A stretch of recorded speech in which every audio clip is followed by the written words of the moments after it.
C'est ce jeudi qu'Israël organise une cérémonie en honneur des soldats tombés pendant la Seconde Guerre du Liban. C'était donc il y a 15 ans. Et j'ai l'honneur, quant à moi, de m'entretenir avec Ilan Moreno.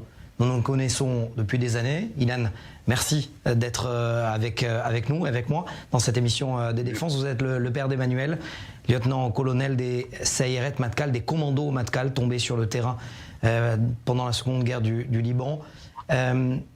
Ilan, tout ou presque a été écrit sur les actes héroïques de votre fils. Mais si vous aviez une anecdote, un mot pour évoquer sa mémoire. Un mot sur une opération pas secondaire parce qu'elle a permis de sauver quelqu'un. Un chauffeur de taxi avait été kidnappé. On avait perdu ses traces. 2-3 jours après qu'il a été kidnappé, Emmanuel est au Beth Knesset. On vient lui dire qu'on a trouvé les traces de ce garçon et qu'il est dans un village à l'extérieur de Ramallah, au fond d'un puits. Emmanuel organise tout de suite une équipe de sauvetage, d'intervention, et il nomme un jeune lieutenant responsable de la dernière phase, c'est-à-dire descendre dans le puits et sauver et Emmanuel, à la dernière seconde, arrivé au village, annule sa décision et informe ce jeune lieutenant qu'il le fera lui-même. Semble-t-il, ce lieutenant avait été très vexé. Et pendant des mois, il a fait la tête en quelque sorte.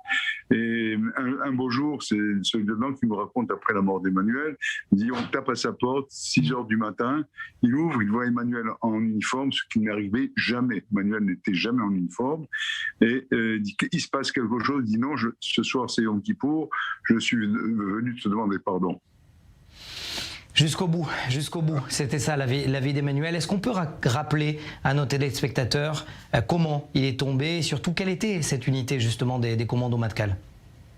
Bon, cette unité dessert à la fois le chef d'état-major pour certaines opérations et le service de renseignement qui s'appelle le Modin. A en réalité deux chapeaux, il est l'instrument de deux choses. À la fois le Ramatkal qui peut décider de faire une opération très pointue qui ne déborde pas du cercle de cette unité, ou bien cette unité peut et le fait souvent ramasser des renseignements un peu partout dans le monde, dans le monde ennemi bien sûr. Et Emmanuel est tombé pendant la Seconde Guerre du Liban. Emmanuel n'est pas tombé pendant la Seconde Guerre du Liban, il est tombé une semaine après, alors que le chef du gouvernement à l'époque pensait que la situation s'était calmée, qu'on pouvait faire cette opération qui avait été prévue auparavant, quelques jours avant, un jour avant le début de la guerre, qui avait été donc reportée à cause de la tension qu'il y avait ces jours-là. Et malheureusement, leur unité a été découverte sur le terrain. Et Emmanuel avait déjà terminé sa mission. Il rejoignait ses amis qui attendaient quelque part. Il était parti seul.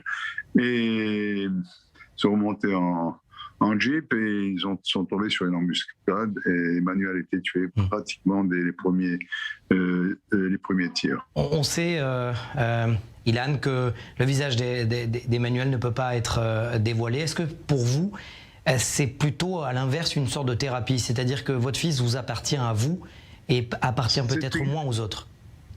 C'est exactement la bonne définition. Emmanuel nous reste notre fils parce que son visage reste le propre de la famille, des frères, des parents, des petits-enfants aussi. Les petits-enfants, ceux qui l'ont connu, ont accès à sa photo. Et sinon, la photo d'Emmanuel est dans un coffre-fort, bien enfoui, à l'abri de tout regard indiscret. Je ne pourrais conclure cette émission sans vous poser cette question. Ilan, je sais que c'est délicat, mais un certain Premier ministre, Naftali Bennett, fait de Naftali, fait d'Emmanuel, a parlé d'Emmanuel et lui a rendu hommage pendant son discours. Vous êtes mal à l'aise avec ça? Et s'est rendu auprès de sa tombe pour y faire une petite prière le lendemain de sa nomination comme Premier ministre. Votre question est? Est-ce que ça vous met mal à l'aise? Oui.